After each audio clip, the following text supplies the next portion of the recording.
Welcome to Milking the Franchise, the Cash Cow Chronicles, where me and Chris watch movies.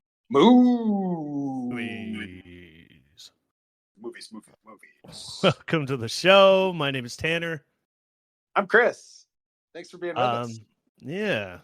This is the show. If you haven't listened before, it's the podcast where we watch every movie in a franchise. And we exist in that franchise and play all the games, read books as much as we can. Right now we're doing Garfield, the theatrical movies. We're not going to watch every episode of Garfield and Friends and review it one at a time. There were like Chris, 130 of those on YouTube. Do you want to do that? We have a sister podcast where we just garfing all the time. Just garfing it up. Yeah.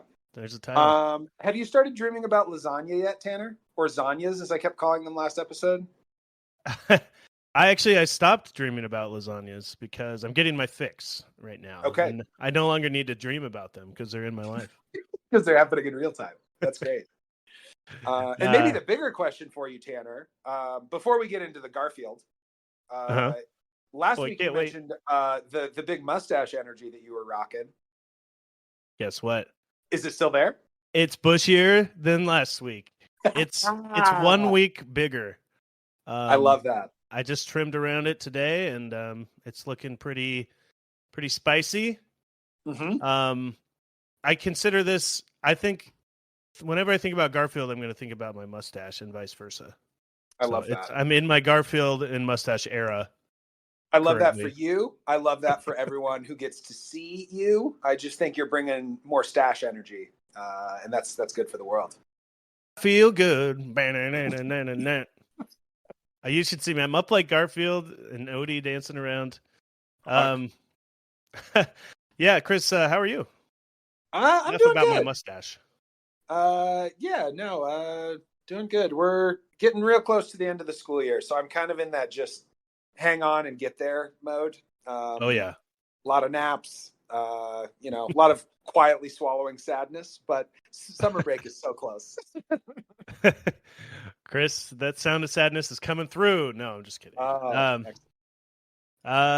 that is exciting. Excited to have you back stateside. Oh yeah, can't wait to see you. Yeah. So as we mentioned, we're working our way through Garfield's theatrical movies, and I think we decided we're gonna watch the direct to DVD movies as well, but maybe in one episode. Yeah, I think that sounds great. That might be next week, actually. I think so. Yeah, great. Prepare yourself. Yeah. We also like to release surveys along with every episode, every movie that is, and then on the following episode we'll read the results, which we're going to do right now from Garfield the movie. From 2004. And if you're listening for the first time and you want to skip over this, it's about 10 minutes long, you can skip to the Garfield, A Tale of Two Kitties review. Chris, you ready to read the survey? I know there's a lot of folks here for that Tale of Two Kitties content. So yeah, go ahead and jump forward 10 minutes and or stick around and get some laughs with us. And again, the surveys are going to be in the show notes down below on your podcast app, and you can click on that and take a quick survey, make some jokes with us. Here we go. Last week we talked about the jokes in Garfield the movie being like a Monday, just talking about Mondays as a joke, right? Lasagna is a joke. Dancing, farting, burping, that's a joke. Right. So what is your favorite joke in Garfield the movie? The winner was lasagna. Ooh, big win for lasagna. And dancing a close second. People love that dancing cat. Both great types of jokes. No punchline, just lasagna. Just lasagna. Mm-hmm. Always gets a chuckle from me. Favorite underutilized talent. So there's a bunch of voice actors in this that you'd barely recognize, but we got Brad Garrett coming out ahead as the mean dog across the street, right? Yeah. Like that. And Brad Garrett's got that deep voice. People wanted more of that. Oh yeah. We also had Alan Cumming and Richard Kind get some attention there. Mm-hmm. What is the worst first date? We left you with just one option for taking a girl to a dog show. And then somebody wrote in one that says going to your date's wedding. Thank you, Willow. Yeah. That's a good one. Oh god, there was more jokes. There was a lot of animal puns in the movie. We got more today. Besides keep it squeal, make a hilarious animal pun. And thanks again to the Reddit for taking these, the Garfield Reddit. This movie better not be a catastrophe. Catastrophe. I'm not sure if I like the joke better or listening to you try and pronounce it. Both how would you pronounce that? Catastrophe? But it's not spelled that way. Oh, yeah. I was trying to read it the way it's spelled. You're right. Yeah. Because it's cat, and then they put an S-O-T-O. Catastrophe. Yeah. Catastrophe. Got it. You're really ticking me off. Get it? Tick. Nailed it. Animals get ticks, and ticks like a bug. You've cat to be kitten me, right? Meow. That's too many animal puns. That's 3 in one sentence. You've crossed some limit there. There's a threshold. No, the rules of 3 in comedy, you know? John sure is pussy whipped. Signed Willow. Put your name on that joke. Yep. Yep. It's Game Dober, man. That's pretty good. Game over, man. That might be my favorite one so far. Game Doberman. Mm-hmm. Doggone. Thank you. Mm-hmm. This skinks.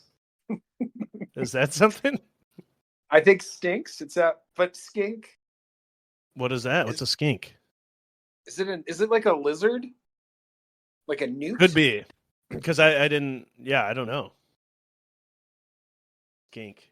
Yeah, it is a lizard. Wow. Yeah, look at that. Yeah. This skinks. Now I get it. It's a great pun. Pee you later. Pee you later.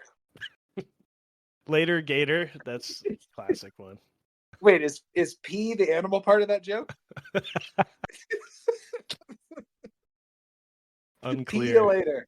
Okay. Pee you later. Yep. I mean, animals pee, right? They do. And then we got meowza. Ooh, it's like yowza, but okay. Like a cat would do it. Mm-hmm. I was thinking bazinga. Aren't we always thinking that? Barkzinga. Next question here. We got, why can't Odie talk? What are the rules for animals talking in the Garfield universe? And honestly, after today's movie, I got even more questions for you. We'll talk Great. about I can't wait to get into it. So why can't Odie talk? All animals can talk except dogs because they are stupid, this person says. Okay. So Odie is too stupid to know actual words. Simple. Okay. God decides who can talk and who can't. Oh, good. Just let God pick it. Yep. Because he's a dumbass. Odie is but a fool, a heretic. Speech is a gift given to those deserving by the Lord Fatash. Odie was not deserving. Because cats kind of harsh on Odie. Odie seems like a sweet little pup. Well, he's sweet. I think the thing that they're saying is Odie's too dumb to talk, and other animals aren't that dumb. But it contradicts itself in this movie, which, again, we'll get to it. You're sure? Because there's other dumb animals in this movie. And I'm like, how come they can talk and Odie can't talk? What is it with Odie? He also seems smart. He also at one point helps direct like which way to turn for John. And it's like, okay, this dog is smart. So it's not a dumb thing. There are several other dogs in both movies that can talk. Exactly. Yeah. And every other animal in the world in this one. Yes. Then we got Odie was in the shit in Vietnam. POW camp commander slit his throat. He survived but can't talk. All the other non-talking characters were in the same unit. The Untalkables. I thought they were going to go Apocalypse Meow. Oh, there you go. I like because cats can have throats or thoughts. Is that supposed to be throats? I think that's got to be thoughts. Oh, thoughts. Because cats can have thoughts. Unlike dogs who are too stupid to have thoughts. This doesn't apply to all dogs. So some dogs are smart enough to think, but Odie is not one of those dogs. I guess so. Are there dumb? Are there cats that can't speak too, though? I don't know. Not that we've met. And then a couple more. Just apparently he's too dumb, and Odie is just stupid. Yeah. So it seems like maybe it's just a smarts thing. Rate Garfield the movie. The winner was 2 out of 5, although we got some 3s and 4s and 5s. So we got a vote for 5 out of 5 on that movie. That is amazing to me. I mean, I did hit up the Garfield subreddit, so these are Garfield stans. That's true. That's true. God bless you out there. Yeah, I mean, we talked about it. It's harmless. It was a harmless, fun movie. It's not great, but it's inoffensive, I think we said. And it's like kind of effective as a Garfield vehicle. Not necessarily as a movie, but as a Garfield movie, it's fairly effective. Yeah. I think we talked about that last week. Yeah. Speaking of effective as a Garfield vehicle, Chris, let's talk about Garfield, A Tale of Two Kitties. Oh, can we please? Because in the first one, there's only one Garfield. Yeah, well, we need 2 Garfields again. That's right. Gotta go bigger on the sequel. Yeah. Garfields. It should have done the aliens thing. Just call it Garfields. Hell yeah. Jim Davis in the meeting says Garfield written on the board and just adds a money sign to the end. Like that story with James Cameron. Is that real? That's what he did? Yeah. Yeah, that's the story. Yeah. Hell yeah. So yeah, this movie came out in 2006. It's a direct sequel to the other one, the Garfield the movie that we watched last week. So it's in that same little universe, and these 2 are contained in that. And the title's A Tale of Two Kitties, which we talked about before. We were trying to figure out, is it based on A Tale of Two Cities, or is it a pun? Yeah. Is it just a pun that's cute? And I like it as like a good cat pun, Tale of Two Kitties. Yeah. Tail spelled Tail in this case. So this is a double cat pun. Not a triple pun. Which I already established is too much for me, but a double. A double works. It's perfect for Chris. He's got a 2 pun limit in a sentence. Yes. So remember that on your future surveys. Yeah. So, but we found out. Okay, so it's not based on A Tale of Two Cities, which is a Dickens novel. But it is loosely based on The Prince and the Pauper by Mark Twain, which I think is kind of a confusing. Like the pun is on a different book from the 1800s, but it's based. Yes. It is like loosely based on The Prince and the Pauper by a different person, right? And we were talking off mic before we started recording. I feel like they could have just used The Prince and the Pauper. There's a character named Prince, and you just spell Pauper Pawper. You get the paw pun in there. Absolutely. Yeah. Maybe we should ask on the survey. What's that? What'd you say?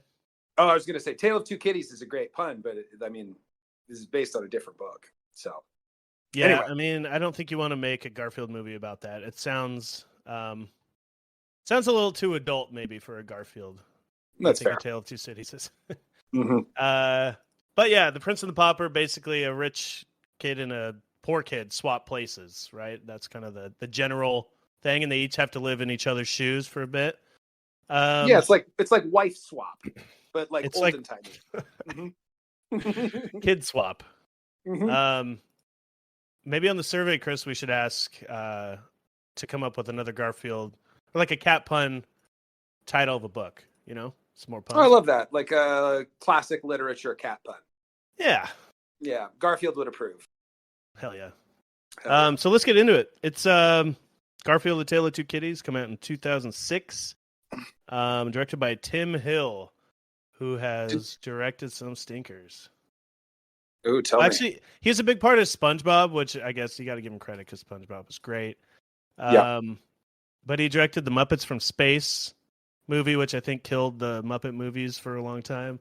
And the Alvin and the Chipmunks, he started that trilogy, which I don't know if you've seen that, but it's actually very similar to the Garfield in vibe. A lot of dancing to like popular songs, and it actually is the same kind of thing. They've got like a John, but they have, what's the John and Alvin and the Chipmunks name? But you're totally right. It's a guy with like a kind of a lonely guy with pets, right? Yes, exactly. Yeah. And then dancing to probably Black Eyed Peas songs, if I had to guess. A lot of like booty shaking, like they love to do that kind of stuff. Yeah. Anyways, so Tim Hill directed it. And where do you want to start talking about this movie, Chris? Oh man. Yeah, I mean, a lot of carryover from the last movie. We still have Bill Murray as Garfield, Breckenmeyer as John, Jennifer Love Hewitt is back. And really shoved into this plot. She is?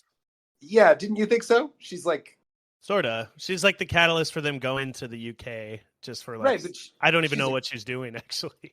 That's my point. She's a veterinarian. Yeah. But what's she doing there? I don't know. She's hanging out at a castle, dude. What veterinarians need to go to castles? What UK, are we doing here? Anyway. Did it have anything to do with veterinary care, or was it just It sounded like, well, they made a comment early on that like Jane Goodall dropped out as a speaker, so they brought her, but she's just a vet. She's not Jane Goodall. Yeah, she's just like some random veterinarian from a small town. If I had tickets to see world famous Jane Goodall, and instead I get a veterinarian from whatever town Garfield is from. Oh my God, you're right. I'm burning down that castle. That's what I'm doing. Yeah, I have no idea why she was there, but that is kind of how this movie starts. Or at least the catalyst for the plot. So it starts with you see this cat in a castle basically being pampered and taken care of. And you find out his name is Catsoul. Oh, never mind. I'm sorry. My men's on. No, I need to stop it. I mean, I'm making it go away. Okay, please keep them coming. So yeah, you see this other cat that looks exactly like Garfield, and his name's Prince, voiced by Tim Curry. And so he's like a British Garfield. He's king of the castle. He's the number one pet in this place. And so that just kind of sets the scene. I immediately knew what the plot was going to be when I saw the other cat. I didn't know what it was before, but as soon as I saw the cat with a British accent, I'm like, oh, they're going to swap. Right? Oh, they're doing a trading places. That's all this is. Yeah. Yeah. I was like, oh, I know the plot. And I shut it off. I didn't watch any of the rest of the movie. No. And honestly, based on our description so far, you probably know the plot to the movie too. So, feel free to just talk at your headphones throughout the rest of this like you're part of the conversation, because it is that predictable. What happens after that, Chris? He, instead of loving lasagna, this cat loves something called the Carlisle nog, which is a huge, gross looking piece of meat. It's like so we kind of meet them. And then also there's a lot of other talking animals that are living at this castle with Prince. And so we kind of get a little bit of scene setting with that. And then we jump back to Garfield Land, and John is getting ready to propose to Liz. And he's got nice music on. He's put flower petals all over his entire house, like the whole floor. It's filthy. Yeah, it's just flower petally. And he's got his ring. He's practicing proposing to Garfield. And Garfield switches the music up. Do you remember what song he puts on? Did you catch that? Oh, yeah.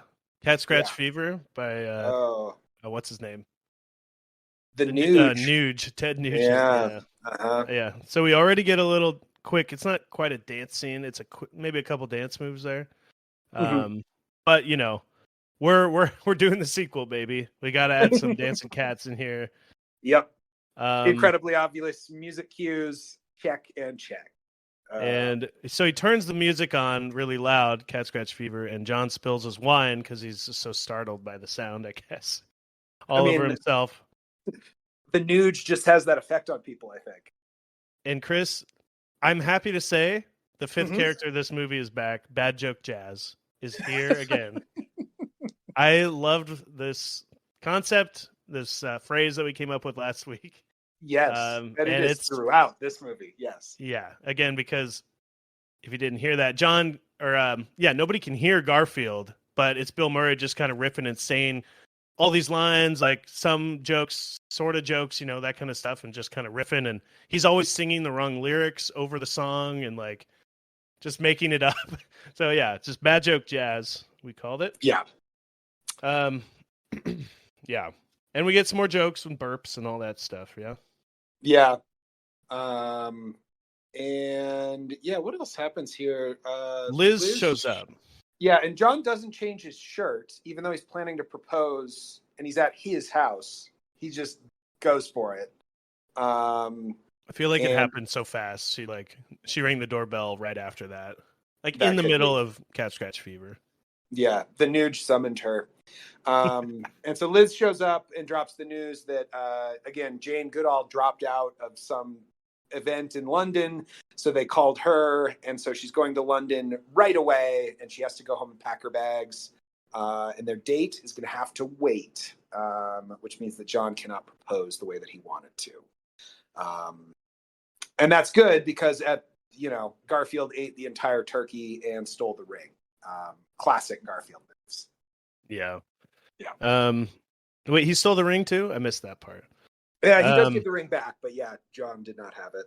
Yeah, he was kind of like, "What? You're going to propose to her? Oh, he's hooked on this girl." He says it a couple times. Like, I'd assume that they've been dating for years at this point, and Garfield is like very aware that she's around and in John's life because he's about to propose to her, and the whole time he's just like, "Oh, he's really got it bad for this girl." And then just kind of doesn't ever come up again. They've probably been to a number of dog shows together at this point. Well, I guess Garfield isn't there for those. It's just that's Odie. True. Mm-hmm. Yeah. So John decides that he's gonna go surprise her and follow her to London so he can propose and whatever. He doesn't have a job, I guess. Or I guess he's a cartoonist, so he just works from home. He'll cartoon from the plane or something. Yeah. Yeah. And he takes Garfield and Odie to the vet or wherever that is, an animal kennel, a kennel kind of place. Yep. Yeah. And immediately they escape. He also tells the people at the hotel or the kennel that he needs a plate of lasagna between each meal. Yeah. John's requests for Garfield are pretty ridiculous. Lasagna between each meal. Was there another one? I feel like I wrote one other thing. Probably. Down. Oh, he needs like belly rubs twice.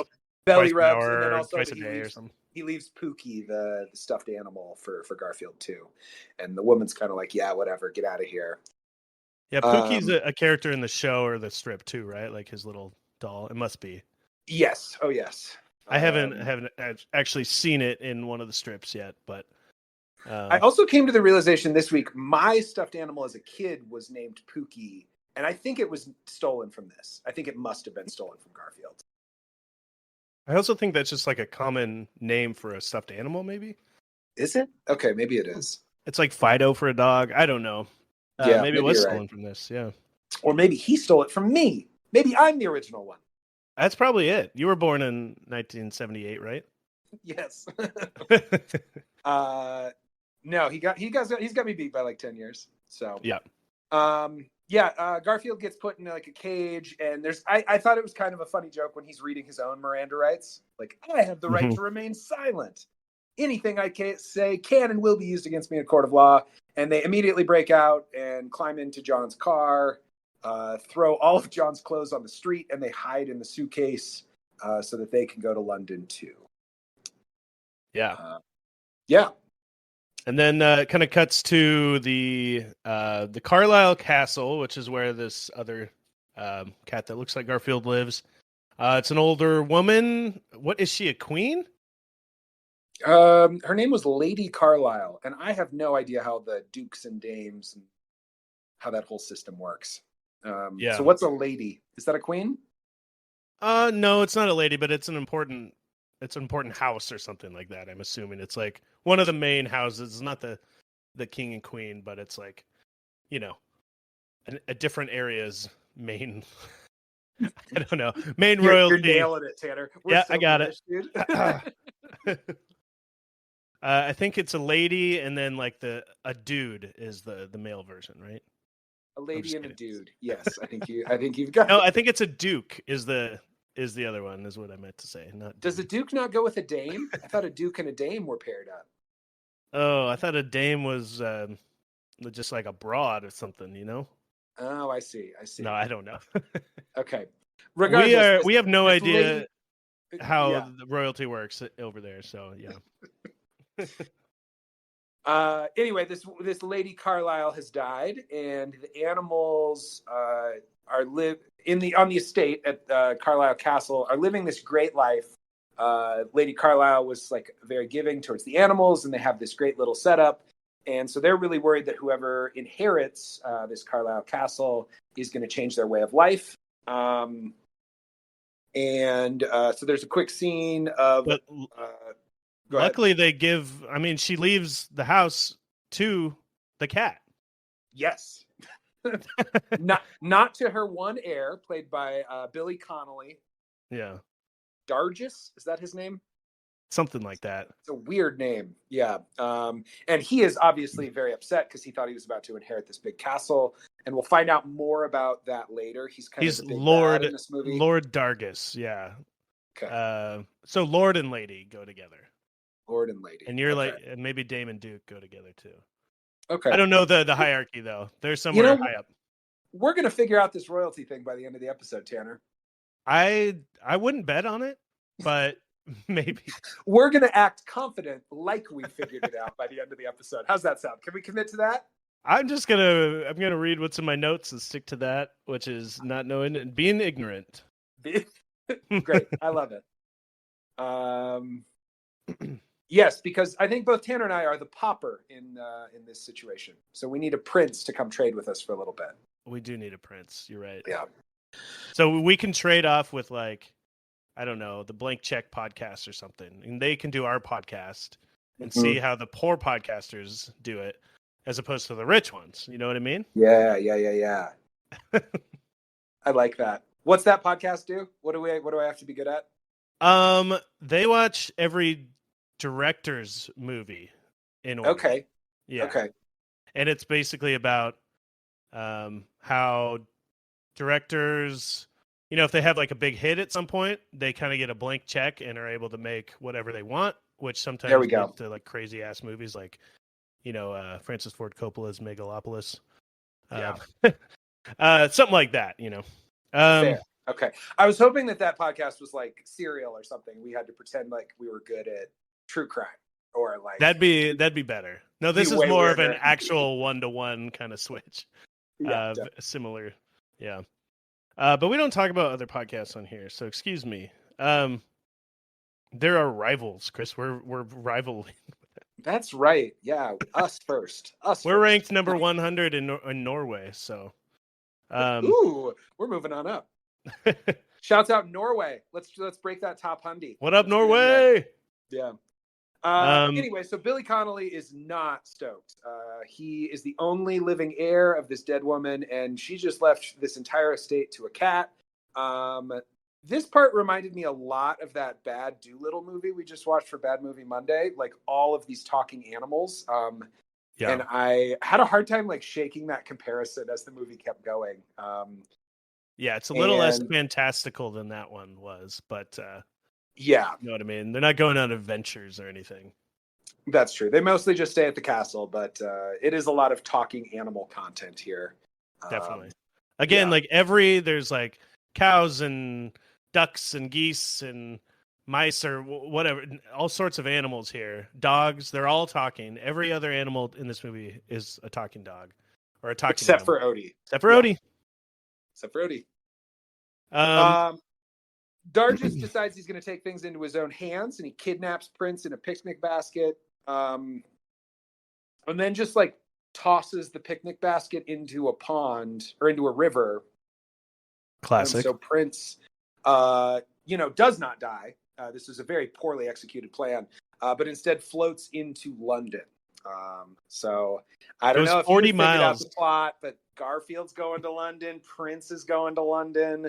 Oh man, I wonder what's going to happen. What's going to happen? There was a sign like by the river, like on the river, that was like written in stone that said London 40 miles. So he traveled 40 miles on river. That would take a long time. Anyways. Yeah. Yeah. What happens next here, Chris? We get a scene of John popping up in London.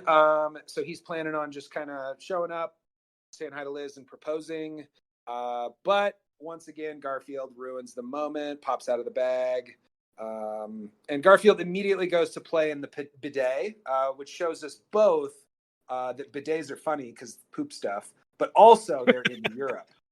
It's a 2-for-1 joke. Because it's a Europe joke and a butthole joke. He's like, ew, he's in the butt cleaning bath. That's pretty funny. He does pop out, like he comes out of his... Yeah, John and Liz are on the bed. He's about to propose again. And the zipper comes open and he pops out and says, air, water, lasagna.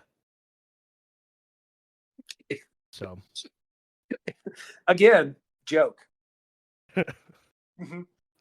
She also like when she finds out he's there, she's like, "Did you come all this way just for me?" It's like, no, of course he did. What do you think? He just like happened to be in London in the same hotel room as you? Yeah. Anyway. Garfield keeps cock blocking his proposals attempts. Not even very on purpose, much so. But yeah. So we get a little bit of just London stuff here.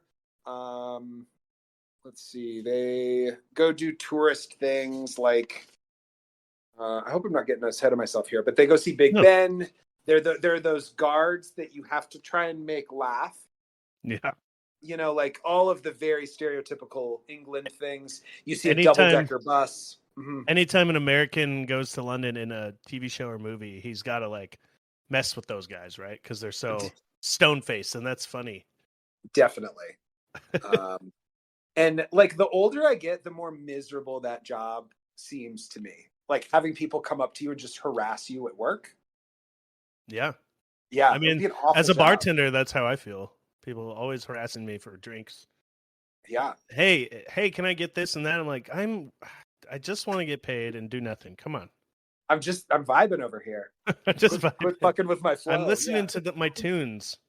Mm-hmm. There was a quick scene in there where the animals all witnessed what Billy Connolly did. So they are all aware that he threw the cat in the river, and now they're all worried that, oh shit, like if the cat isn't inheriting this entire fortune, our lives are going to be fucked. So yeah, just like the fact that they know, you can see that, okay, they're going to be like trying to like stop it and be a part of this.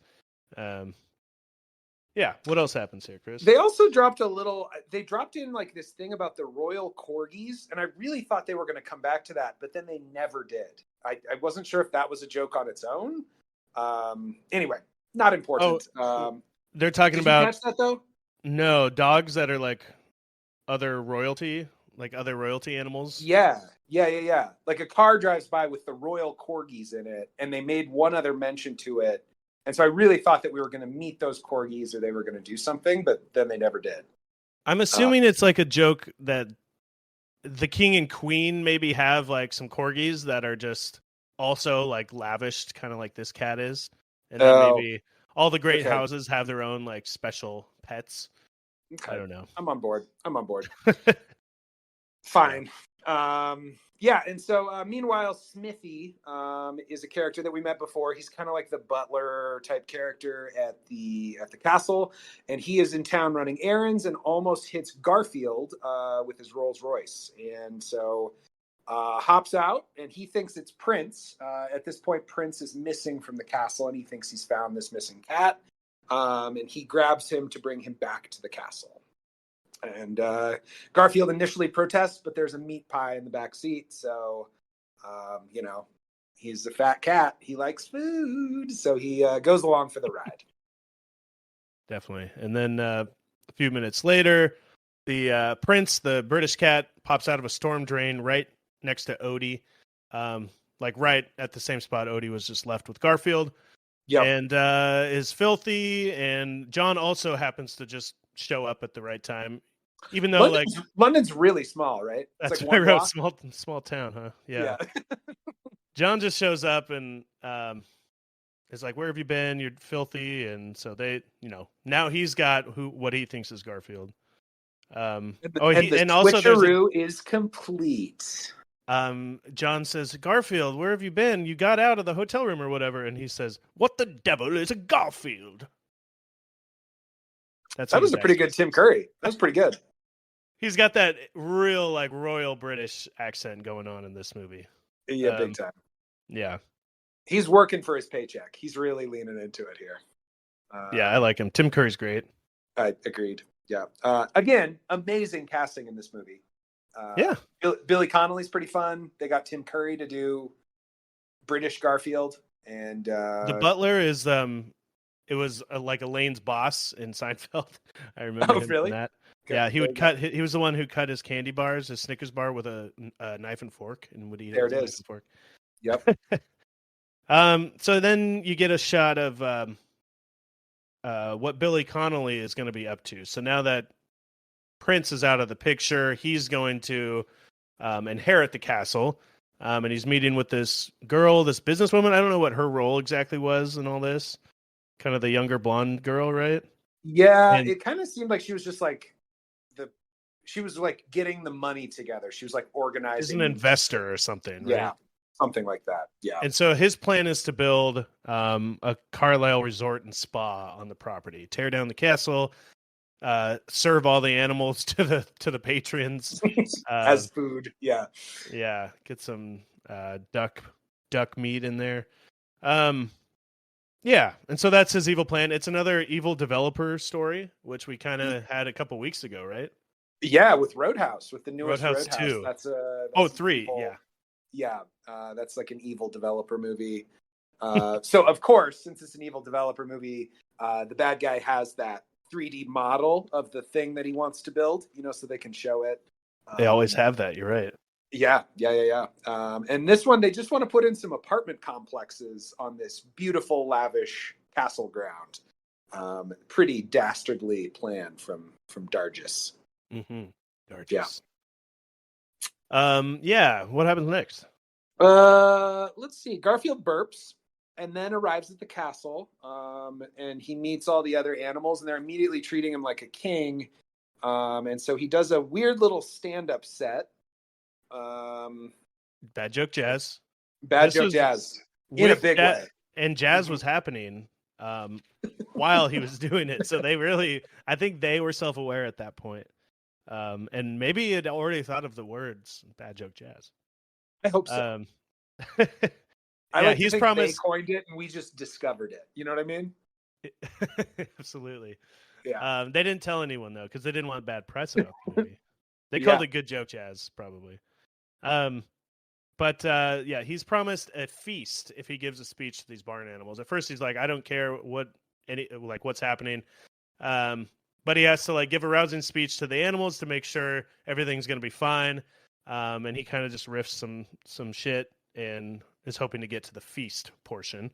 But basically the animals now are kind of I think they realize it's not their cat, obviously, because he doesn't have the accent and they can understand him. The humans can't tell, but these barn animals know it's not him. But that doesn't matter because he looks exactly the same and they just need Dargis to not be in charge. The ends justify the means, right? Something like that. Exactly. But there's a couple the jokes Garfs in there. Justify the fields, as they say. Classic Definitely. line. There's a line in there. They're like, "What's wrong with him? What? He's like off his rocker. What's wrong with Prince?" And one of them says, "He's on the catnip again." Just letting you know some of the best jokes from the movie. If you're not, yeah. I mean, it's important that we document this comedy so we can pass it forward to future generations. So take note of that catnip joke to all those comedy fans out there. Definitely. Mm-hmm. Yeah. So then we, yes. I also wrote down for this scene, the CGI on the dog mouths was way better because that really bothered me in the last movie. Whenever any of the characters that weren't Garfield talked, like the way that they did the mouths looked really stupid. Like, yeah, it is not aged well. But this one was better. Like they did a better job with the other animals, I thought. I think the CGI all around was better. Even Garfield looked a little bit better. Yeah, like his eyes look more normal before it had a weird, I don't know about uncanny valley, but some kind of, it looked too fake. Yes. Yeah, so they're going to protect this cat no matter what. Doesn't matter if it's Prince or not because they don't want to lose their lifestyle. And then we get some song and dance scene, I believe. Uh-huh.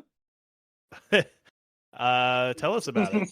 Do we? I actually can't remember. I don't have that written down here. Well, I've got the moving on up from the Jeffersons, the theme song from the Jeffersons. So he's like, Garfield's excited about his new, like, being pampered as a king. Basically, he's no longer the king of the cul-de-sac as he called himself earlier. He's the king of a castle, and he's really leaning into it. He is ordering a ton of food from food service or from. Not room service, I guess, just the cooks. Yeah. Lots of, I don't know, hanging out near statues. He's just being a pampered cat on the bed.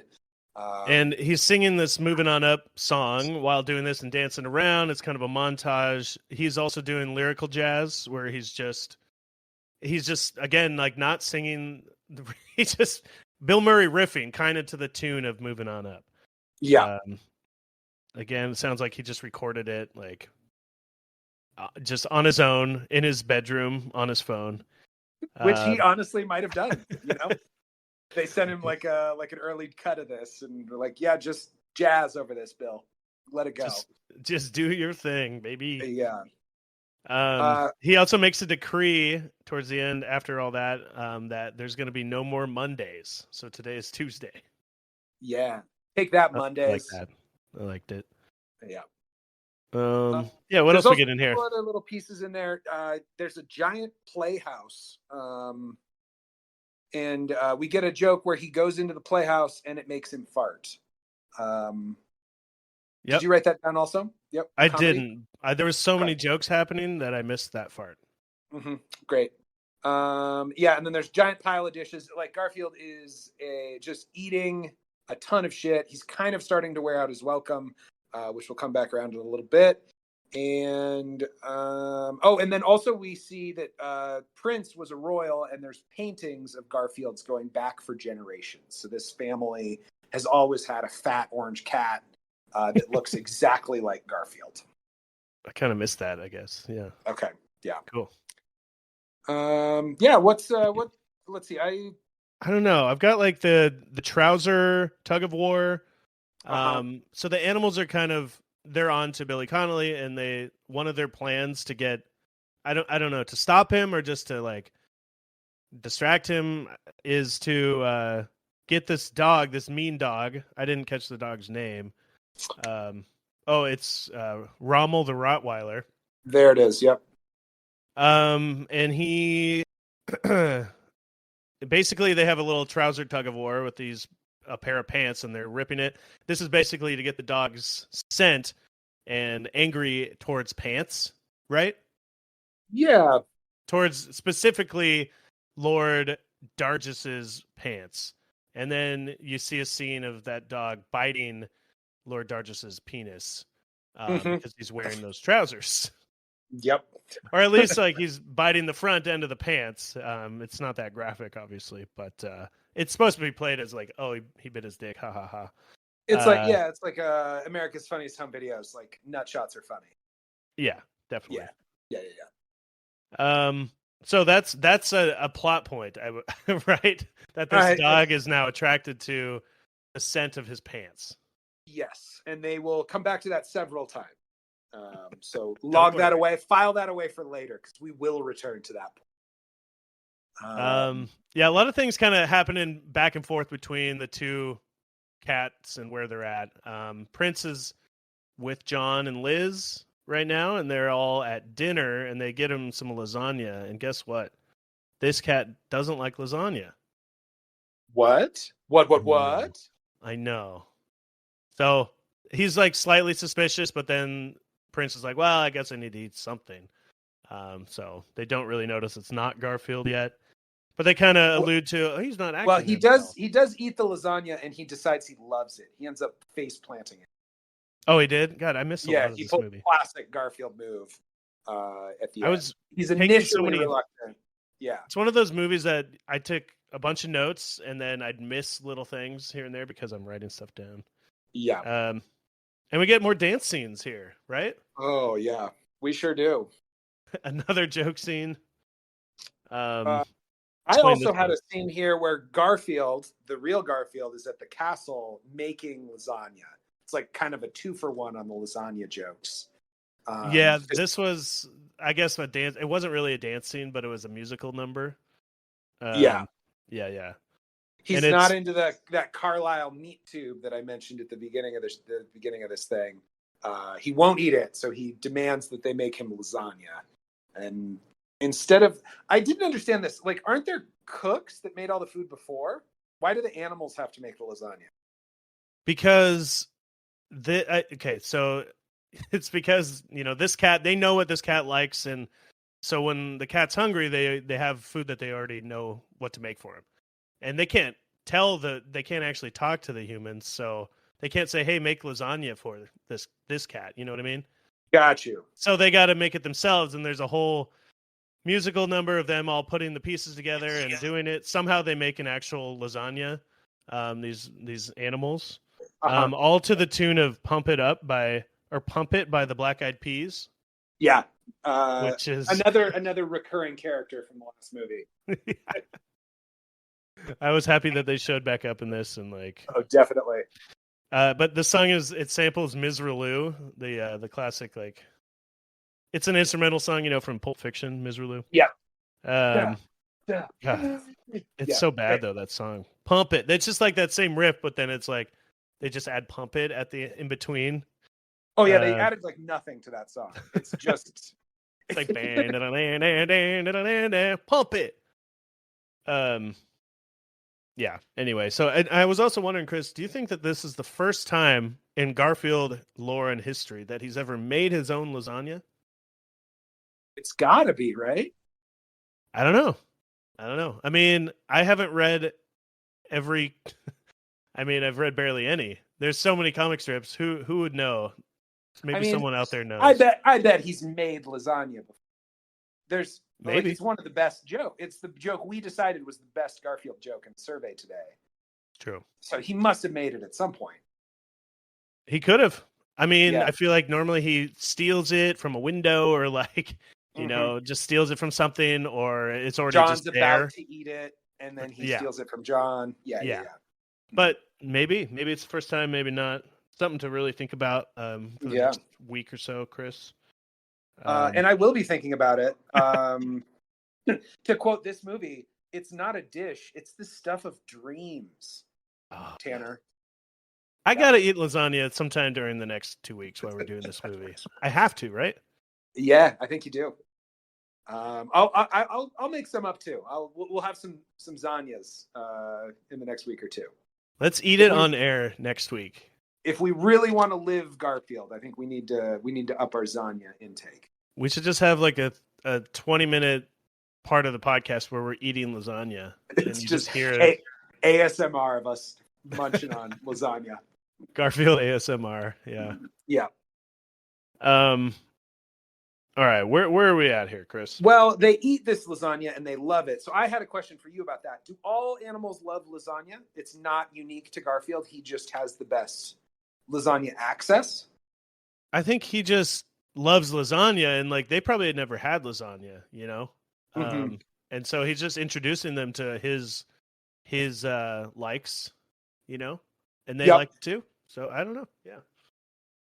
I don't think, if you ask the duck what his favorite food is, he may not say lasagna, but I think he enjoyed the lasagna, Okay, there we go. I'm glad we got to the bottom of that. I really appreciate your insight there. Of course. Let's see. At this point, we need, I guess, John and Liz are kind of parting ways for the time being. Liz is going to her, veterinarian conference at the castle. Again, not really sure why she's there. But John makes no sense. But John is kind of left to himself with the animals. There's also a scene earlier where John asks Garfield if he will be in his wedding party, which, for me, it compared to all the lasagnas for one in the first movie in terms of like kind of a sad moment in John history. That was supposed to be played for laughs, but it was actually just really sad. It's like, oh, you don't have friends? Come on, man. Yeah, my best man to be a best man. Yeah. Although Garfield would plan a pretty good bachelor party. I bet he would. Yeah. A lot of black eyed peas on the playlist. A lot of lasagna. Yep. I have a scene here where the Lord, I don't know if it's out of order, but the Lord gets a metal plate to go over the front of his pants so that dog doesn't attack him anymore. And it goes down to his knees. Are we supposed to believe that Billy Connolly's penis is that long? Yes, I think he's really guarding some stuff there.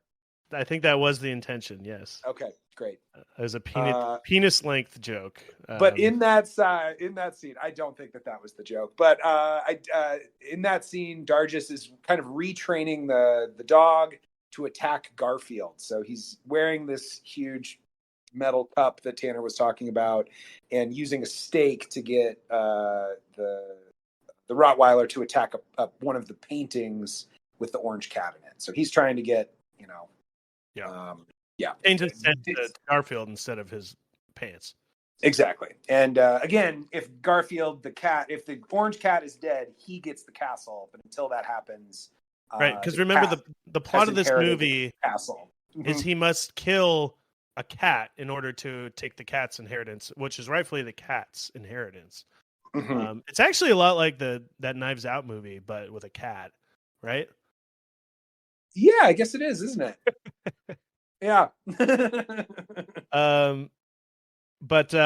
So this is the part where I was talking about earlier. This dog is played like a really dumb dog, but he can talk.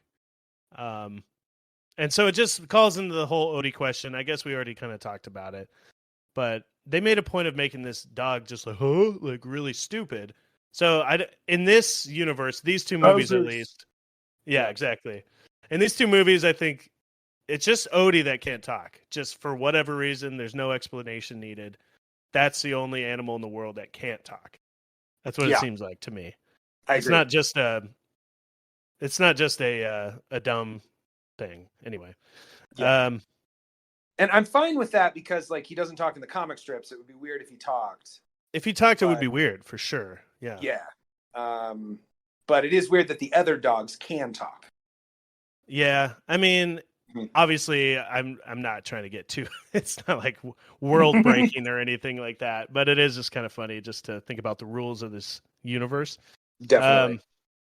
So at some point here, Prince also escapes from John and Liz and hops a boat back to the castle. Then we first see a boat, then a truck. It gets to this point in this movie where it's really jumping back and forth real quick. So we get one scene of this cat, one scene of this cat, one scene of this cat, one scene of this cat. And through all those jump cuts, Prince is kind of working his way back to the castle. And Garfield is eating lasagna and wearing out his welcome, pissing off the other animals at the castle, and also kind of avoiding Dargis. Yeah, and at one point, John. So now Garfield's missing again, and he's looking for Garfield. He sees Prince the cat in the newspaper, and he's like, "Oh shit, that cat looks like Garfield. Maybe they took Garfield to this castle." So now he's off to the castle as well. And then Garfield, again, kind of cutting back and forth, is wandering around the house. He sees a picture that kind of looks like John, right? Like a painting. Yeah, one of the paintings. Yeah. Oh, and he's sad because the animals called him like an idiot or something, and now he's like, "Oh shoot, maybe I am wearing him at welcome. Maybe I do miss John, and I've been selfish." And he decides he's got to get out of there. There's like a little touch of character development there. He almost learns a lesson. He's so. I think close. That's the way it always is in like you know what I mean. The comics, he has a little thing like, "Oh, I guess I do need John in the end," and Odie. Mm-hmm. Like life would be boring without Odie, and who would feed me lasagna without John? It's very cat attitude. Very cat attitude, yeah. Yeah. Yeah. What else happens here, Chris? Yeah. At this point, I don't know. Also, Dargis is like all sorts of crazy stuff is happening. The investors in his new, apartment complex project on the castle grounds have given him until Monday to sort out whatever he's got going on. He's being kind of obtuse about it, but he needs to get rid of this cat because, again, he doesn't have the right to sell without the cat being out of the picture. And so those people are planning to come back on Monday. Liz is planning on being there for her veterinarian conference, ? So everything's kind of coming together in one culminating scene. He takes Garfield and what's happening? Catches Garfield and puts him in like a jail cell in the basement of the castle. Chris, do you have a jail cell in your house? In my apartment building? Yes. Like you got your mailbox key, you've got your like laundry room key in this apartment building. Then there's the jail and cell. And then one skeleton key that's like 4 inches long. Yeah. Uh-huh. And Garfield's like, he's just riffing in jail. He's pretending like he loves this. He's like, I'm going to get ripped and lose a bunch of weight. I love it in here. Supposed to be funny. Bad joke jazz. Bad joke jazz. Yep. Yeah, what else happens here? He's like, he's got the investor there. He's trying to behind the back make this deal while this is all going down. Garfield somehow escapes. The other animals like have a way into the jail cell. Like they know what rocks move, and so they let him out. Because again, they need him to keep Dargis from selling the property, so they still need him as kind of their figurehead. And what else is happening here? All I have is that John and Odie are coming in a car, and Odie is like helping him get there by like barking and telling him to take a right instead of a left. Again, Odie is a smart dog, apparently. Yeah. Odie also found the newspaper with Prince's picture in it. There you go. So Odie's doing good work here. He's being a good boy. He's a good boy. Yeah. All right. So Garfield is out of jail now. What else you got here, Chris? Yeah. He has the line, "I've been eating and sleeping my heart out for these animals." And he's kind of decided that he wants to go back with John. He wants to unswitcheroo and go back to his old life where he is loved unconditionally. And so he has broken out of jail, and there's a little scene there of them walking through a garden, and they do like the little mirror gag, right? Like, because Prince is now here too. Prince has made it back to the castle, and they walk past an opening in like the hedges, and there's another cat just like him. And so they move up their right hand, and the other hand moves, and they move up their left hand, and it just goes back and forth for a minute or two. The two kitties meet, and what a tale it was. We got some mirror comedy here, the classic mirror bit, doppelganger mirror bit. And then the only reason they keep doing the same movements back and forth And then the thing that makes them realize that they're not each other is that Garfield's breath stinks really bad, and the other cat falls over. Yep. So another joke there. Yep. Yeah. So that's now how they wrote that scene. Yep. 100%. Uh-huh. So now all the animals are together. They find out, okay, we got the other cat here. They're all teaming up to take care of the situation and make sure to get that inheritance fixed and get this other guy out of the picture. Well, I mean, eventually, but Prince is kind of a pussy, as it were. He's a pussycat, and he wants to run away from the conflict, and he figures they'll just band together, these animals, and run into the woods and run away from Dargis.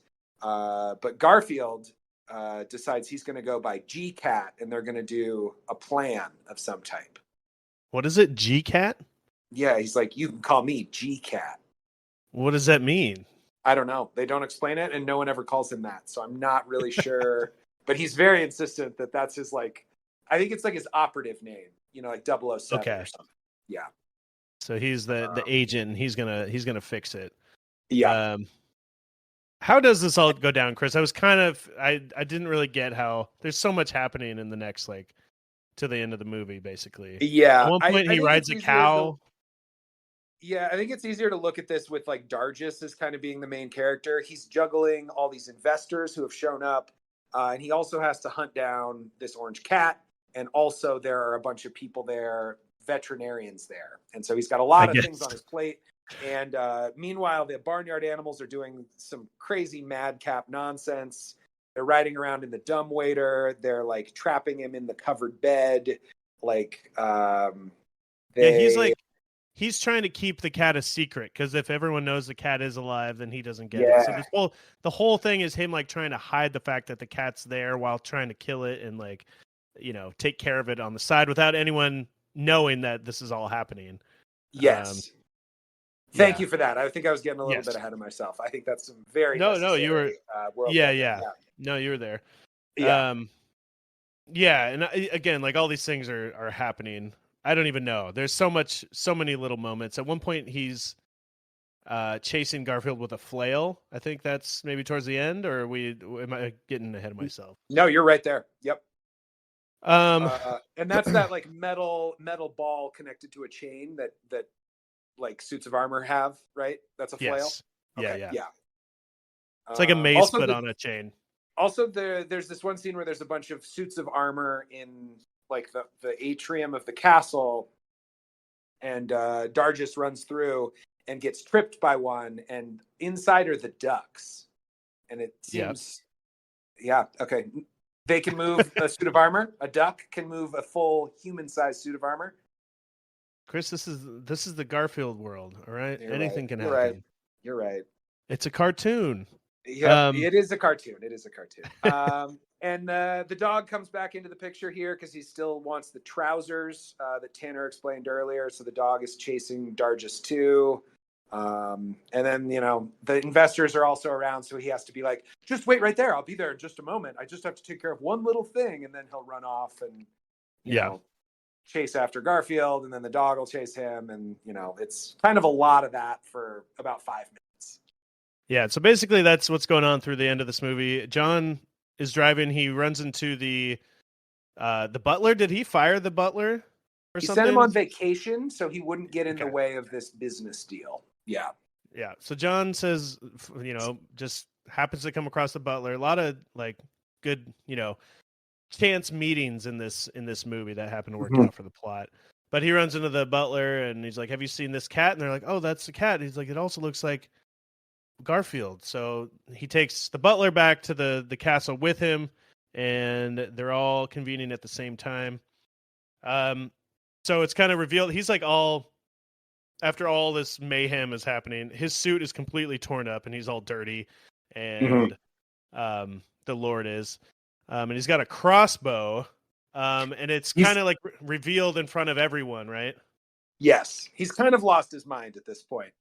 Yeah, and he's talking about how the pets are after him, and he's just like, trying to kill the pets, trying to kill the cat. And it's revealed here that he was, basically he's trying to steal the inheritance from the cat, which is pretty legit. I'd be mad too if my parents gave everything to a cat instead of me. Yeah, it's kind of a reasonable response, actually. Yeah. Yeah. You gave it all to a fucking cat. There was something like a twist here that I did not understand, where the girl the investor lady that he'd been talking to this whole time was actually working for the other team the whole time, or like the other investors. I saw that. No, too, those weren't investors. Those were the people that were in charge of the will. Those were people that were just like in charge of the estate. Yeah, these were people in the family. Was she like or something. undercover to see if the cat was really dead? Is that what we're supposed to believe? I think she was undercover as like I don't know. That's why I was confused. But as like to see if he was doing something shady in this situation, because they obviously didn't trust him the whole time. So I think that's what they're alluding to, but it was confusing because it was like, he's like, oh, you were on that side the entire time. And I was very confused, but I think I'm working it out in this moment. Okay. Well, I'm glad they must have been suspicious of him the whole time. I don't know. And then we get one of the best jokes in the movie, the old weasel in the trousers bit. Oh, or is it a ferret? Yeah. I don't know, but something runs up his ripped up trousers and I don't know, bites his wiener. Is that what we're supposed to believe? Yeah. Biting his wiener, more wiener jokes. Yep. And John or Odie gets in on the action too, because John and Odie roll in, and Odie bites him in the crotch at one point. John saves the day somehow, right? When Odie bites him in the crotch, he throws the crossbow up in the air, and John catches it. Just in time for Liz to enter the room. Again, why is she here? I think she's the only vet here. Honestly, I don't understand it at all what she's doing here. There's no Jane Goodall. I was promised Jane Goodall, Tanner. That would have been better. And Dargis grabs her and some like gun from the wall, and so there's like a little Mexican standoff. And in my notes, that's where the ferret runs up the pants, and John comes in and punches him in the face and gets to play hero.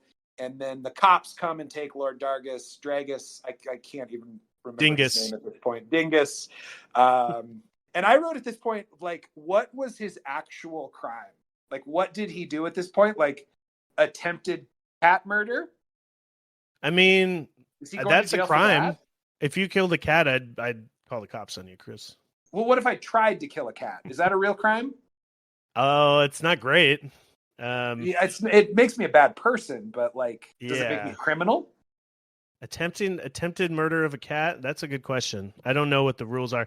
I mean, I think, it's some kind of like, you're just a real sicko.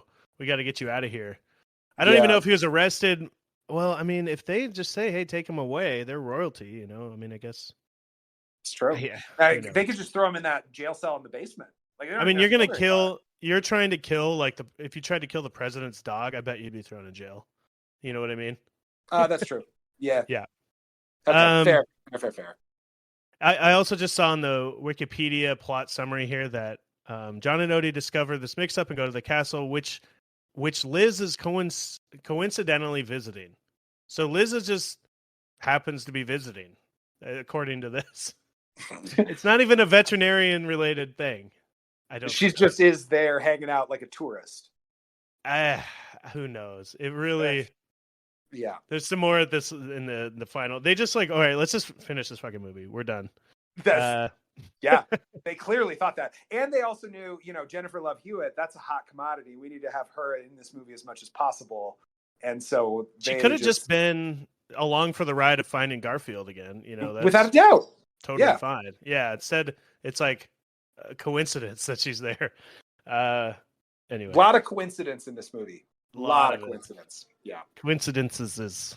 And then we kind of get some moments of the two cats hanging out together, right? I don't know if you have anything specific from this. I have one other thing before we get to the two cats. John finally proposes after he's saved the day. Garfield has the ring. It's very cute. She says yes. And everybody claps, which I thought was weird because no one knows who John is or who this woman is.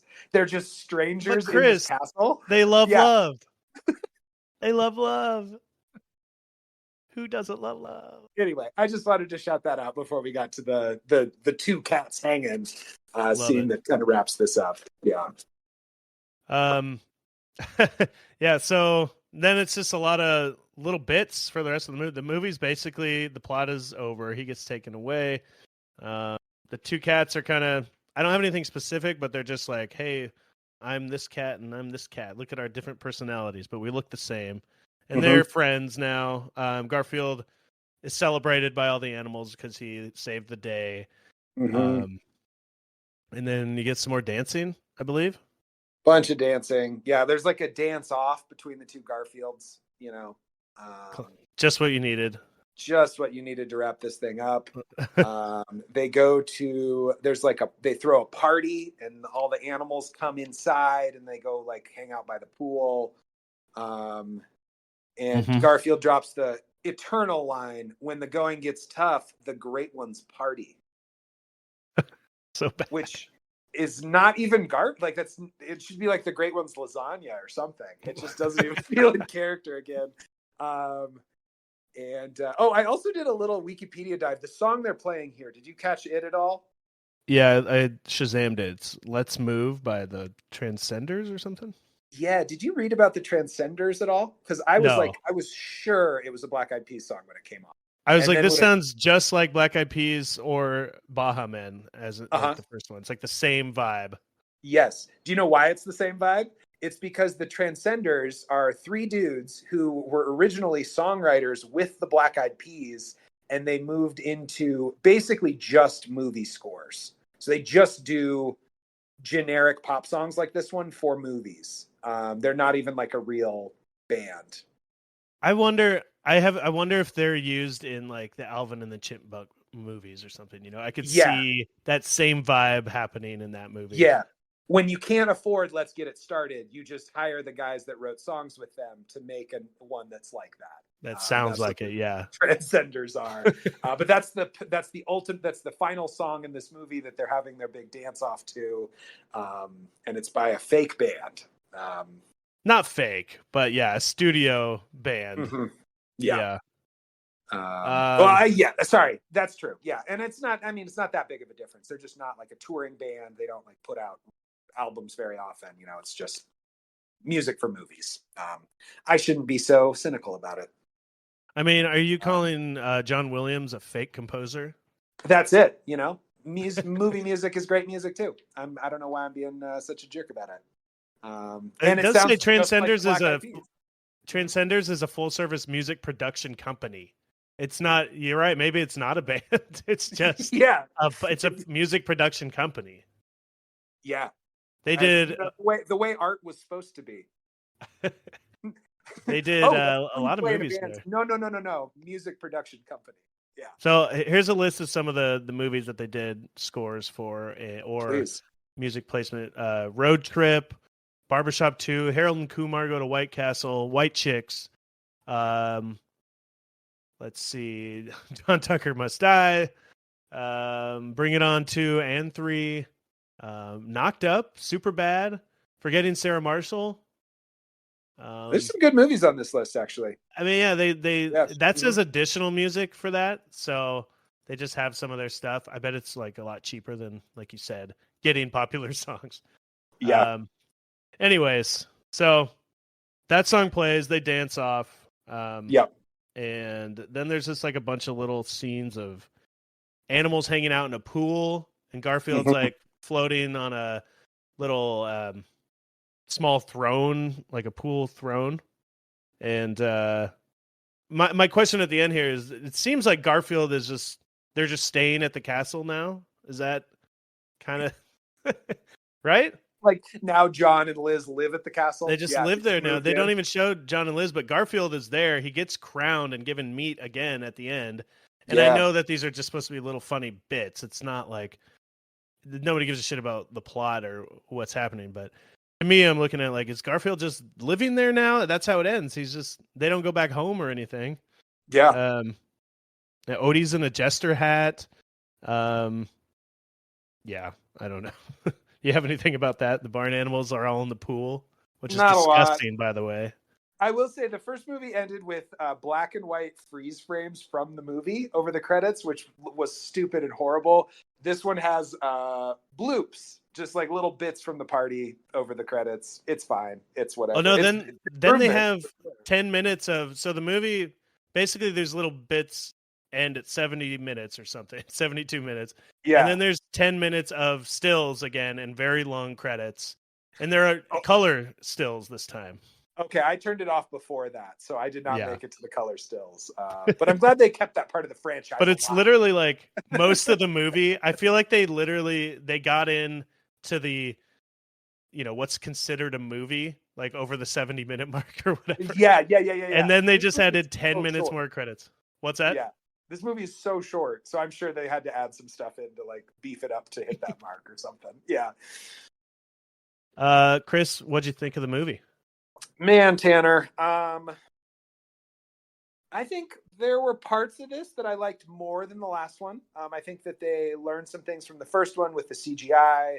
I thought Bill Murray's jokes in this one were better on the whole than they were in the first movie. His bad joke jazz was a little improved movie to movie. And I think having all these other animals and all these other, Billy Connolly has a pretty fun performance throughout. I think having all those things as part of this movie was good. Yeah, it's just so milquetoast though. It's like it's just we're not going to say it's great. I'm not going to say I loved it, but it might be a small step up from the last one. It's nice to have Tim Curry as the other cat, and yeah, I mean What did you think? Yep. I'd love to hear what you thought. Yeah, pretty close to that. I think it isn't much better. I liked it a lot more than the last one. I think the jokes are a little less, are just slightly better, and the plot is better too, of like the switcheroo. Yes. I liked that, even though I think Garfield's still better on a much smaller scale plot, because it's still a huge plot. We're in UK and we're in royalty and just, that whole thing. But overall, I thought it was a lot better of a movie. And again, that's in relation to the last one. I also didn't think it was a very good movie. But I thought it's an improvement for sure.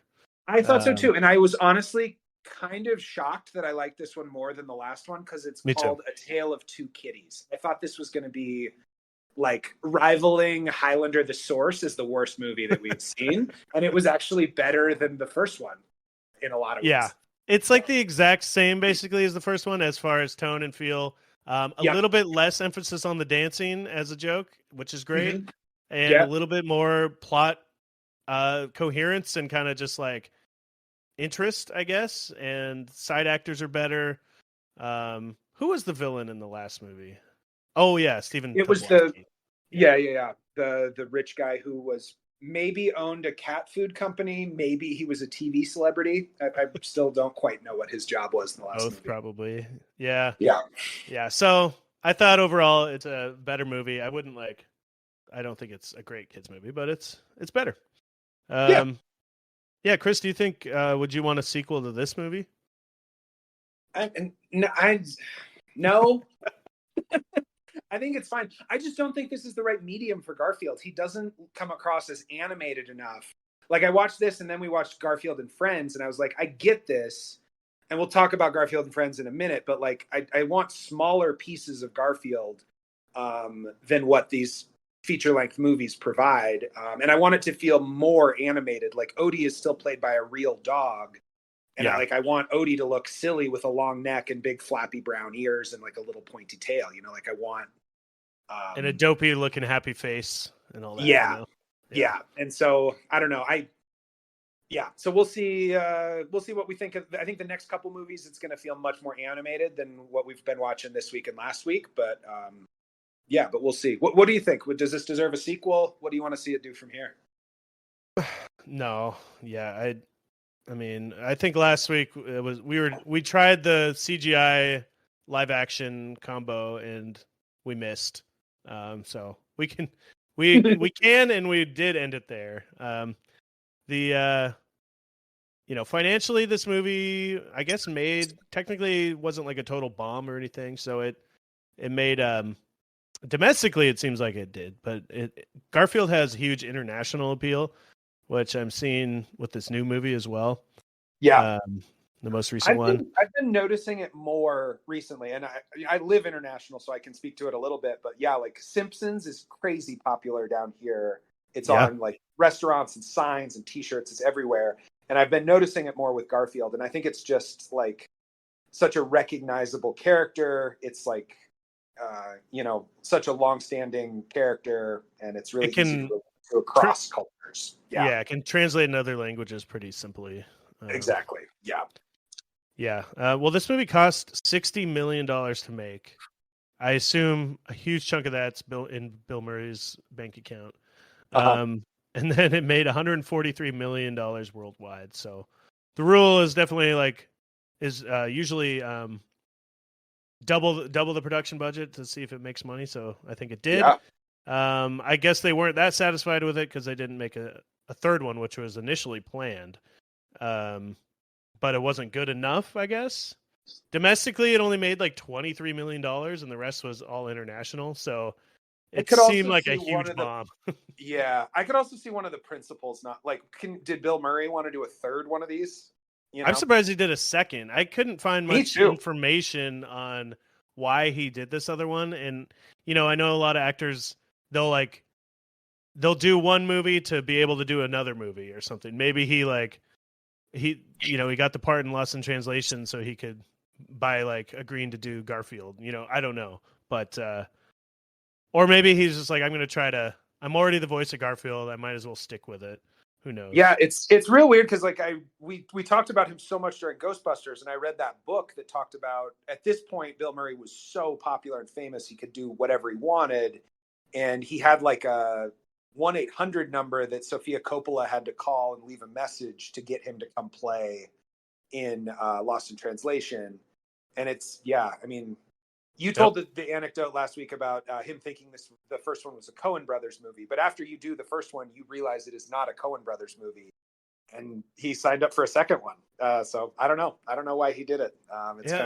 He's doing a lot of this is his kind of renaissance though too, where he was doing Lost in Translation, then he does a bunch of Wes Anderson movies. That's he's all of a sudden an indie darling while also doing this Garfield. So I'm assuming it's some contractual thing, to do these lower budget movies and still make a good profit. He's like, all right, I'll do I'll get paid a shit ton for this and then make the movie I really want. I bet he made so much money on these two movies. And all he's the big draw as Garfield, and it still is a great casting choice. Without a doubt. Yeah. Regardless of his energy or the lines that he actually delivers, it's a great casting choice. Yeah. With Lorenzo Music deceased, R.I.P. There's not a better choice for Garfield in the world than Bill Murray. Nope. Yeah. So good for the producers, honestly, for getting him to agree to two of these. It's a big selling point, I'm sure, for these movies. Yeah, it definitely helped. So yeah, I think that's all on that. Speaking of Lorenzo Music, do you want to transition to the milk portion? Yeah, let's do it. If you're new, the milk is what we call the other IP. So spin-off shows and the video games and all that stuff that go along with the franchise. I think we both watched Garfield and Friends, the animated show, right? That's all the milk that I've got this week is Garfield and Friends. Yeah. Sounds good. But let's talk about it. Cool. Yeah. Which episodes did you watch? I watched the pilot. I watched kind of three, one of them I was barely watching. Yep. But I had this show came out in 1988. That's right around when I was born. And it lasted until the 90s for 6-7 seasons or something. And I have strong memories as a child from watching this, and I had forgotten that I watched it. The and Friends in this show is did you read much about who they were? Well, I did read that Jim Davis grew up on a farm, and so a lot of this is like his farm stuff. So yeah, he created a show called U.S. or a spinoff or another strip in the late '80s called U.S. Acres, and it's like farm animals. It's these farm animals, and it ran for like three years or so, and was just like kind of a people thought it was okay, but it only ran to like 1989, and then this show used those characters as the Garfield and Friends, and it kind of got you. Okay. I don't know. Sometimes they might overlap, but there's always the structure of the show. The cartoon is like you get an 8-minute Garfield episode, then you get an 8-minute. In the B block you get the U.S. Acres. They don't call it that, but it's these other barnyard animals. Completely unconnected. You get another Garfield, completely unconnected in story. It's just they're like mini shows within a show. And I think it's more like the Jim Davis show. Really, it's like his two creations together making a cartoon for kids. And again, it's pretty good. Like the Garfield stuff, I still like. It's just as good as some of these specials. The specials might be better because they're not just a little more production value. Yeah, yeah. One a year instead of a bunch of episodes a year or whatever. Yeah. Yeah, I don't know if we want to talk about specific bits, but if you have any, I was also going to get your take on the other animal stuff. What were you thinking when you saw the U.S. Acres stuff? I honestly, same as you, like I have this like real vivid memory of that duck wearing the floaty that has the same duck's face on it. Like that character. And it talks when he talks? Yeah, which I didn't... it's kind of funny. But I had like a really vivid memory of that, and I was like, yeah, but I don't really remember this part of the show. I'm sure it was on all the time. You just maybe you didn't, you were too young to remember it now or something. But I did want to say, like, I loved, and I think by this point they had really figured out the visual style for Garfield pretty well. So it's like the new Garfield, and I loved the backgrounds are all like watercolor. I thought it was really beautiful. It's like a really nice looking cartoon, even from the pilot episode. The pilot episode is really nice to look at. They'd already been doing 6 years of specials, so they kind of had it down and perfected it, and like, just more and more Garfield. Yeah. So yeah, I don't know. It's kind of some bad joke jazz throughout. Like it's not the writing isn't quite as strong to me as the specials were that we watched last week, but it like tapped into something from my childhood, and I enjoyed watching that today. It's a nice cozy little watch. Reminiscent. It's pretty, like the Garfield bits are funny. I don't know if I really think the other characters are that funny, but I like there's an egg called Sheldon with feet, an egg with feet That's a good Sheldon. Bit. Yeah. See, that in itself is pretty good. And there's a pig. I was gonna get all the names here, but I overall I like the structure of the show. Like I said, is Garfield, U.S. Acres, Garfield, and then they have it also starts with like a 30-second just one-off bit. It kind of like before the theme song plays, where it's like those are the best ones. Where it's like almost like a quick little comic strip that has nothing to do with anything. It's just like a 30-second Garfield bit, right? Yeah, and I kind of like those. I like Garfield in the shorter doses. We just talked about it. I think the movie is too much. Yeah, and those little bits, just like you said, they're the right amount. So the characters of the and Friends, we got Orson Pig, Roy Rooster, Booker, a little chickadee thing, Sheldon that I talked about, and Wade Duck, Bo Sheep. Wade Duck. That's clever. Is Orson? I don't get it. Wait, I don't get it. Oh, like wade, like you wade into water. Oh, like okay. Yeah. Mm-hmm. Is Orson Pig? Is that like a Orson Welles joke from Animal Farm? Oh, maybe. Actually, that's a good call. Yeah, I don't know. Okay, I bet you that sounds pretty good. Yeah. And Roy Rooster's probably Roy Rogers. Sure. Yeah. The cowboy. Yeah. I bet you that's accurate. I would put $5 on that bet. Chris, what did you actually think? I like it. Yeah. What did you think of the and Friends bits? Like I will say I'm judging that on one episode. Okay. So I full transparency, I put on a second episode and it was so cozy I fell right asleep. So, Extra I only got cozy. I got through the pilot and then the Garfield A block of the second episode. You saw Garfield sleeping, and you're like, "That sounds nice." Oh yeah, dude. I fell asleep dreaming of lasagnas. And no. It was fun. I really like the animation style on all of those characters. I can't quite relate to farm humor the same way because I did not grow up on a farm. And I didn't really understand what the character, Garfield, you understand he's lazy, he's fat, he's going to dance sometimes. He loves eating and picking on dogs. Like, what to expect. And I don't have that familiarity with any of the other animals. It seems like Wade Duck is stupid. That was what I gathered from the pilot. And the pig and the sheep are kind of the normal ones. Yeah, but I think I'd have to watch a couple more before I could really, The rooster's kind of the crazy one. Yeah, yeah. I think it's just established in the cartoon. They're different personalities. I read a few of the U.S. Acres cartoons, and they're just kind of ho-hum. It's not that wasn't that interesting to me. When I was a kid, I don't think I ever even considered who they were or what they were. And I remember I specifically every episode I watched, I was like, I feel like I've seen all these already. Like, I must have watched a ton of this show, and I just don't remember it all. But it was like, oh, I know these characters, even though I have no idea anything about them, really. Just like a strong nostalgic sense. Yeah. But yeah, they don't really stand out. I didn't really love their bits. There's a lot of singing from what I can see. The pig has a beautiful voice. And yeah, but overall the show's fun, and I like the little quick, how in old cartoons they'd have like 8-minute, like multiple episodes in one episode, Yeah, kind of like Rocko's Modern Life or one of those other cartoons from that era that broke it up even more. Yeah. Yep. So it's a pretty decent show.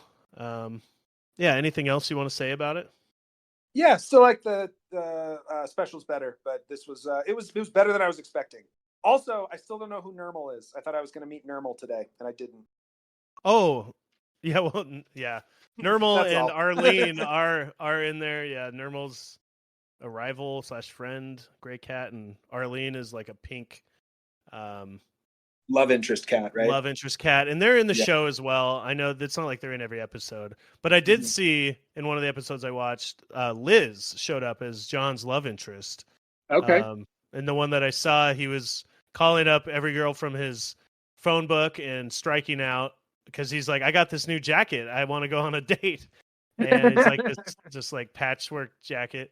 And yeah, so he finally calls up Liz and they go out, and I don't know, the jacket is making Garfield sneeze a lot. He's allergic to this jacket. That's the story. That's the plot of it. But Liz is in there, and she kind of is like mean to John. She's not really. They're not really a couple in the show. He's like trying to make it so. I don't know. But she is I wasn't sure when I saw her in the movie if she was even in the cartoon or the script. But yeah, she confirmed she is. There we go. Yeah. Anything else? Any other thoughts from you or any other milk this week? I got some more video games. So great. Buckle up. Here we go. Yeah, run me through them. I think I left off with the Garfield trivia game. This week I played a week of Garfield. So again, I kind of like just browse through and see what these games are about. I'm not completing every game. But I am putting them up on our YouTube. It's just me showcasing all the games in order of release. It's called A Week of Garfield for the Famicom, which was only released in Japan. It's like a Nintendo NES game. Basic side scroller. Not a whole lot of things to say about it. Then I played a really bad game called Garfield Winter's Tale. Which was like Atari and the ZX Spectrum. How did they spell tail, Tanner? I need you to tell me. The correct way. TAIL. Great. Yep. Of course. It's got the pun. Yep. The cat joke in the title. You need it. It's so bad, this game. It's like basically it's just a picture of Garfield there, and he's dreaming about he has like a dream bubble. And in the dream bubble, you can switch it. You have 3 options between him dreaming about skiing, ice skating, or what was the other one? Or it's just like a puzzle room, basically. So there's 3 modes. It's kind of like a Garfield. It's promoted as a Garfield like sports game where you like, oh, you can ski and you can ice skate. But the other one is just like a room, a factory or something. You're just walking around trying to solve a puzzle. And the ice skating is one of the worst things I've ever had to play in my life. It's when I remember years ago when I was looking at like some of the worst games of all time, there was like the ET game. This game appeared on that list. When I was researching those years ago. And then the skiing, I guess, is sort of was there some joy in playing one of the games off that list? Not in this case. Okay. I mean, it's kind of fun just to see. Wow, like this is just it's unplayable. A lot of these games are unplayable from the past.